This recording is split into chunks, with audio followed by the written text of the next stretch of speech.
Hi అండి. నమస్తే. Monday రోజు వ్లాగ్ అండి. మండే రోజు మునగాకు పికిల్ చేస్తున్నాను.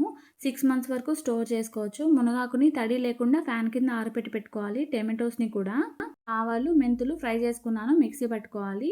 ఇప్పుడు ప్యాన్‌లోకి ఆయిల్ ఏసుకొని ఆవాలు, జీలకర్ర, పచ్చిశనగపప్పు, ఉద్దిపప్పు, తెల్లగడ్డ, కరివేపాకు, ఎండుమిర్చి వేసి బాగా ఫ్రై చేసుకోవాలి. ఈలోపు ఆవాలు, మెంతిపిండి మిక్సీ పట్టేసుకున్నాను.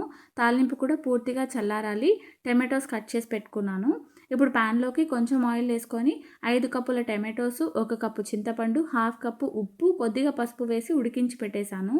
ఈ గ్యాప్‌లో మనకి మునగాకు కూడా బాగా డ్రై అయిపోయింది. ఇంకా ప్యాన్‌లోకి మునగాకు వేసుకొని తడి అస్సలు లేకుండా బాగా ఫ్రై చేసుకోవాలి. కొంచెం ఆయిల్ ఏసుకొని అన్నీ కూడా చల్లారిన తర్వాత మిక్సీ పట్టుకోవాలి. మునగాకుని మంచిగా మిక్స్ చేసుకొని ఇప్పుడు ప్యాన్‌లోకి వేసుకొని ఆవాలు, మెంతులు పిండి వేసుకొని కారం కూడా వేసుకొని తాలింపు కూడా చల్లారిన తర్వాత కలిపేసుకోవడమే. చాలా బాగుంటుంది. ఒకసారి ట్రై చేయండి. అంతే ఈ వీడియో. బాయ్.